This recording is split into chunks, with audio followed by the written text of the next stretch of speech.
Meanwhile, Filipinos in the United States ponder on how they would be affected by the new U.S. President Trump's administration.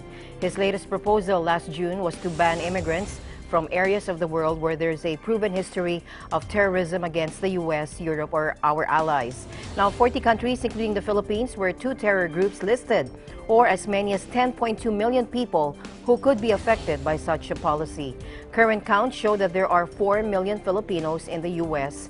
Overseas Filipinos in America sent the most remittances, which sustains the Philippine economy last year at $8.4 billion. This is 32.8% of the total remittances sent by Filipinos abroad back in 2015. Here's a report from BJ Escoto from our EBC Florida Bureau. One of the issues that the coming Trump administration will face is the growing uncertainty of minority, ethnic, racial, and gender groups. Over 24 Filipino-American professionals gathered together to discuss important matters from their respective fields, as well as several upcoming cultural projects centering around the Filipino-American community. Some of the prominent figures in attendance for the council meeting today included lawyers, doctors, nurses, and a handful of veteran council leaders. Starting with me, I really did not like Trump at all. Even just the primary, I said I don't like that man because he filed for bankruptcy 6 times. And for me, I've worked all my life. I came from a very, very poor family in the Philippines and I struggled all my life. For me to file for bankruptcy is just protecting your own asset. You protect yourself and you forget other people. I voted for Hillary Clinton. But the people have spoken, so we should wait and see what President-elect Trump will do for the next 4 years. Well, I don't agree with Mr. Trump. I don't think that he is competent to lead this nation. I'm very fearful of him. I think he's going to be a detriment to the United States because he doesn't know what he's doing.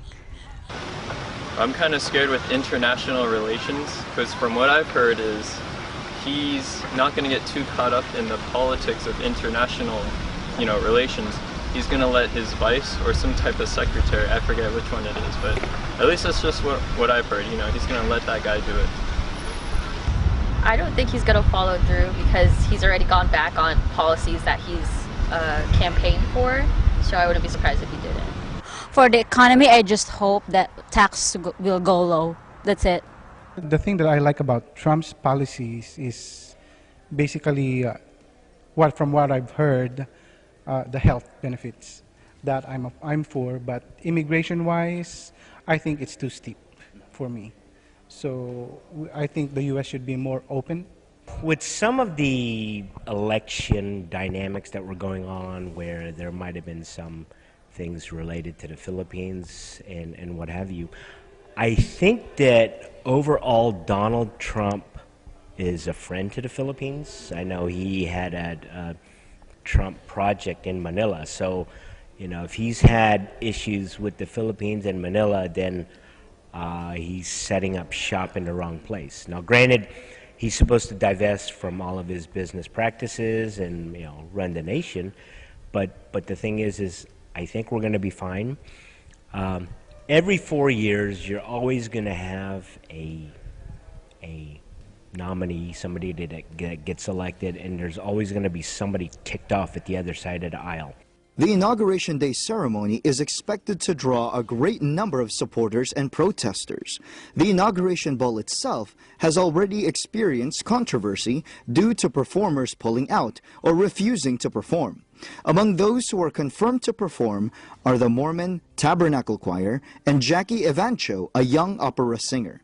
One of the issues that the coming Trump administration will face is the growing uncertainty of minority, ethnic, racial, and gender groups. Many members of the Filipino community in the United States still question his leadership capabilities and political stance. Regardless of their varying opinions, many, if not all, of the Filipino community agree on one thing: that they will support Trump and wish for his success during his presidency. Reporting for Eagle News, I am BJ Escoto, and I am one with 25.